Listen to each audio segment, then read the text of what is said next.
I was 30 years old when the North Shore area of Massachusetts experienced the most alien windstorm in its history. This was sometime in 2018, and my grandma was 85.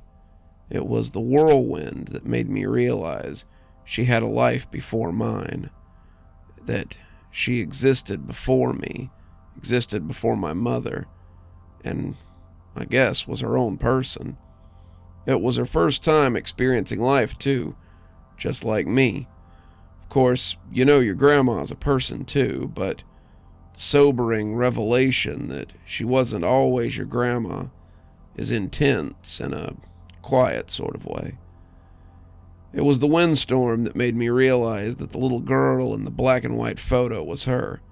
The photograph taken in 1935 had a dusty brown hue clouding over it, and it showed my grandmother in a dress beside a rocking horse. Her cheeks had the leftover insulation of baby fat, and her mouth was open because the English language was still too big to fit in there. She looked confused in the photograph, like all children universally do before a camera. Whenever I had seen that photograph, which was usually in the kitchen on the table in my grandmother's house, I couldn't bring myself to believe that that was her. How many times had I flipped the picture over to read Dorothy, 1935 on the back, and how many times had that not solidified that it was her? Dorothy Springfield was born in 1933 during the Great Depression, and there had been times when she talked to me as if she remembered every second of it. But I find that hard to believe as well when I see that photograph of that little girl. Mom would have put the clothes on the line while Dad was at the pond fishing for eels for supper, she told me. I mean, maybe she remembered the final year of the Depression, but I just couldn't believe it. My hands used to get so cold while putting up the laundry, she mused wonderfully. I would stand on the buckets to reach the clothesline. That was my chore. That was how I helped out. She had my baby pictures on the fridge, and I had a better inclination that that was in the past compared to my inclination that the little girl in the photographs was my grandmother. Some stories of hers that I remember included one where she crashed her first car in 1950, and another when she broke her arm in the 40s as a teenager. But she hadn't wanted to tell her parents because she feared they'd be mad at her. She did eventually tell them when she couldn't get the clothes on the line. And then she became, well, old, but adapted to the modern world, spending the evenings multitasking games of poker on her phone and an e-book on her tablet. Yet she had occasional phone troubles that I helped her with, but she, for the most part, knew how to navigate technology. I, after all, can't say I ever put clothes on the line. I liked my grandmother's stories. Were they my grandmother's stories? Or were they Dorothy Springfield stories? I saw her in the flesh, and saw the photographs of her as a toddler, her in that new car that she crashed, her in a wedding dress with my Elvis look-alike of a grandfather, but there always remained this intangible disconnect between Grandma and Dorothy Springfield. To her, I was all one person, grandbaby Ronald Springfield. To me, she was Grandma, not Grandma Dorothy Springfield. I wonder if my grandma found some similarities between the news on the TV that day and the radio broadcast about the dust storm that she might have listened to as a little girl. Whatever it was, it puzzled the meteorologists. Still, they read the weather and circled their hands over the radar map while tracking the windstorm. Oddly enough, there hadn't been any rain, despite the cloudy disposition outside. The day outside was sick with grayness, and the trees along the border of the neighbors' houses were having their branches tested by the wind, waving one way and then waving another, with their leaves possessed with the cadence of a million uncoordinated jazz hands. We watched the news while the windstorm was underway outside.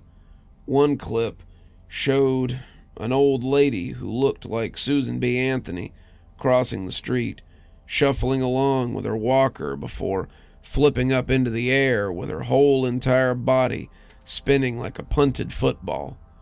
The old lady was not identified, and unfortunately, she was not the only one. We all knew that their walkers weren't going to help them up where they were going. I remember they showed footage of staff at the local nursing home nailing boards of wood across the windows.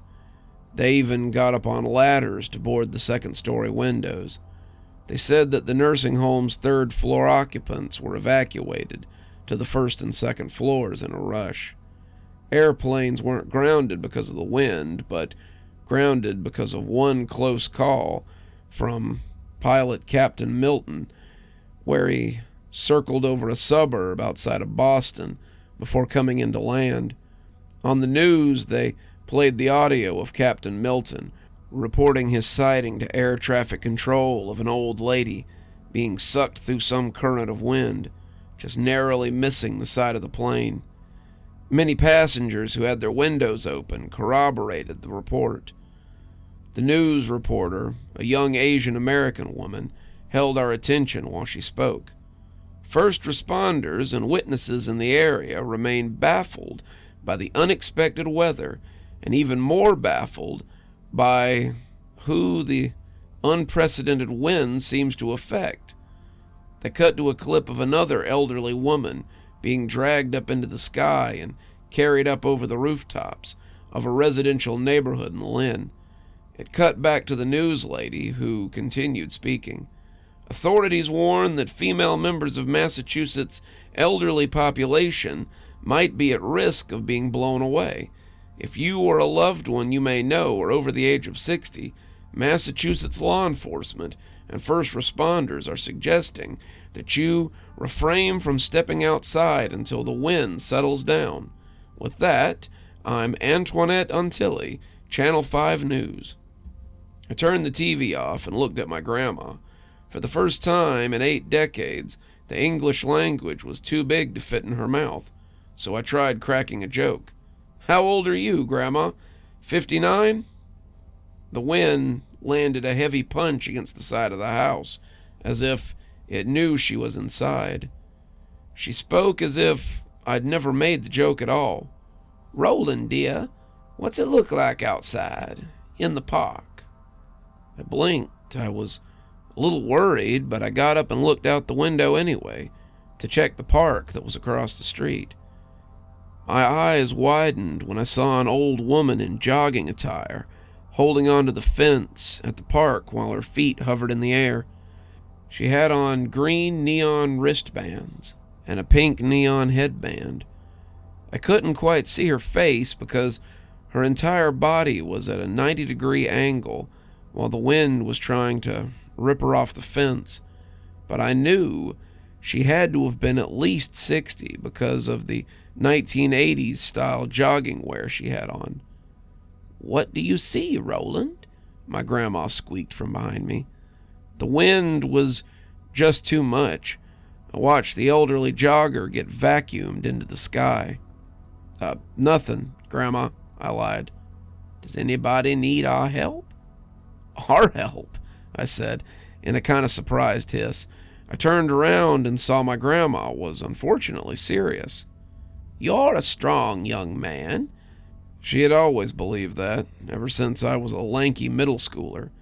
And I'm nimble, and you're many things, Grandma, I said, walking away from the window, but she continued speaking. Can't we go out there and help guide any lost stragglers inside? People shouldn't weather this wind alone. I couldn't hold back the disappointment on my face. Either you help me, or I'm going out there alone. You heard the news, Grandma. I snapped urgently. "You can't go out there." "I can't go out there alone," she said matter-of-factly. Okay, I said breathily, noticing the determination in my grandma's eyes.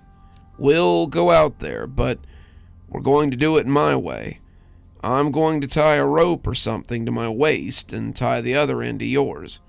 We'll look around, and if we can't find anybody, then we'll come back inside."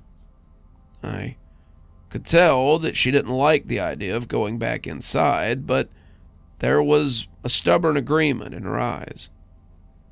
"Roland," my grandmother squealed while we trudged out onto the front lawn.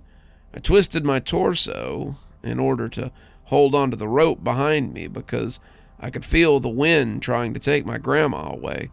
She was holding onto the rope in front of her. There was something so fragile about her. She was not holding onto the rope. She was not holding on to the clothesline from 80 years ago, but she was holding on to an umbilical cord. I had to speak just to snap myself out of whatever trance this realization was about to put me into.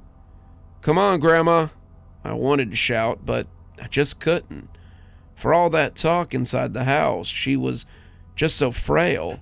Still, she trudged behind me while the wind threatened to pull the very silver hair out of her scalp while it barely tousled mine. We crossed the street where the smell of peppermint was stale in the air. Somebody's laundry was running loose in the air above, with sleeves of a red sweater flapping in its wake. We walked along the fence the old jogger had been holding on to, and we entered the park through a gate.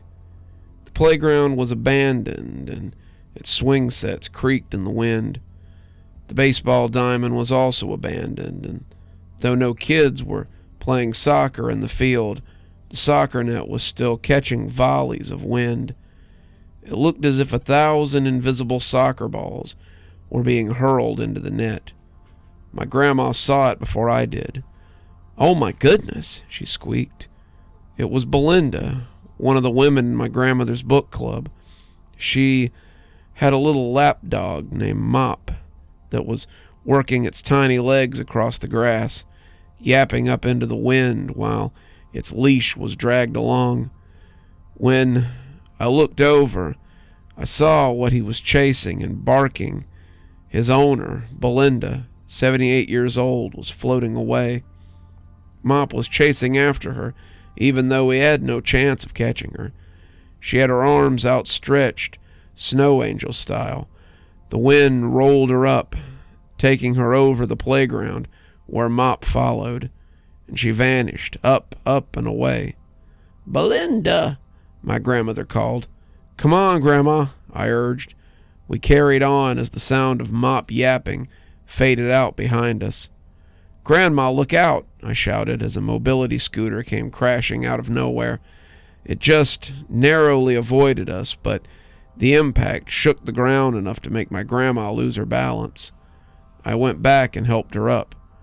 "Roland," her voice starting like an engine. "Roland!" At first, I was confused until I saw what was happening with the balls of her feet. They were lifting up and off the grass. She slapped her hand down on my shoulder, alarm in her eyes. "Roland!" she squealed. The rest of her started slowly hovering off the ground.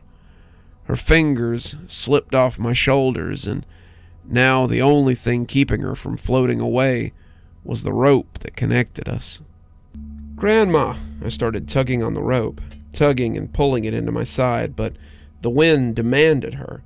I was playing tug-of-war of mythical proportions with a gale, and my grandma was at stake. I watched her hold out her arms in front of her, keeping her arms up and out as much of her joints and bones would allow, while some invisible force seemed to be suctioning on her back and trying to vacuum her away. An old lady tumbled by in the distance over her shoulder. I started digging my feet through the grass, beginning the trek back to my grandma's house while my grandma floated above me like a float in the Macy's Day Parade. Her voice was becoming part of the wind. "Roland!" closer and closer to the gate. I was getting closer to the gate. Roland! Another old lady came barreling through the air and grabbed onto my grandma. Please, the old lady spoke hoarsely. You've got to help me. I could feel the addition of the old lady having a negative effect on the rope. For some reason, the wind must have thought two old ladies were much better than one, so now it was pulling even harder. But now I was in the street, and I was getting her closer to my grandma's house. Roland's my grandson, my grandma told the old lady. He's gonna take us back to my house. He's a good fella. I was in the driveway, my feet suddenly gaining the speed of snails. I was approaching the front door, but the weight of the two old ladies was too much. The rope's many veins began to undo themselves until it snapped. Grandma! I called as I watched my grandmother and the other old lady recede into the sky. They separated from each other and circled each other, moving like figure skaters that lost their mind, going in and out of the vortex, circling the drain of the windstorm until they shrank in the distance. The wind was only bothering my hair.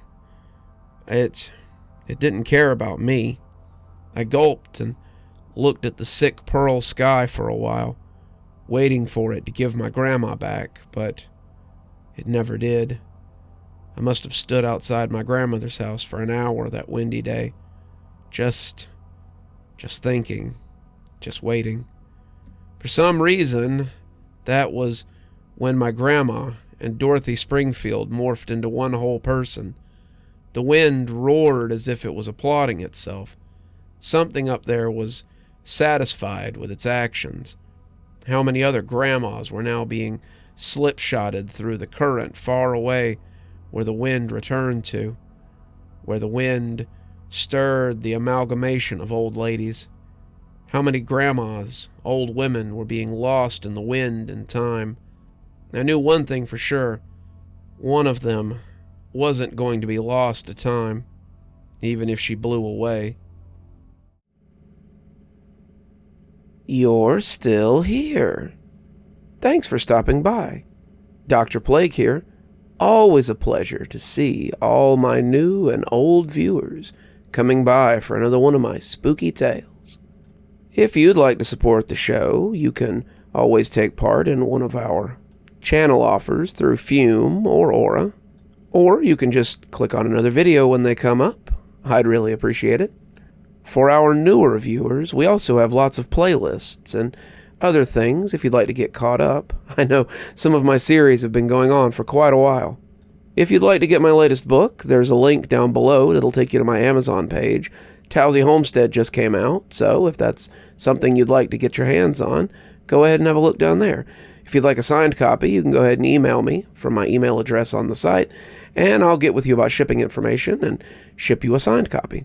If you'd like to support the channel in a more monetary fashion, we also have membership through YouTube, and we've got a Patreon that you can get the information for in the description.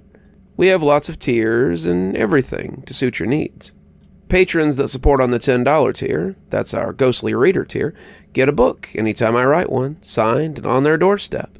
As you may have noticed, there's a list of patrons and members on the screen, and I'd like to personally thank every one of them for taking a hand in the future of this channel. Well, that's enough for tonight. Dr. Plague, signing off. Have a wonderful evening.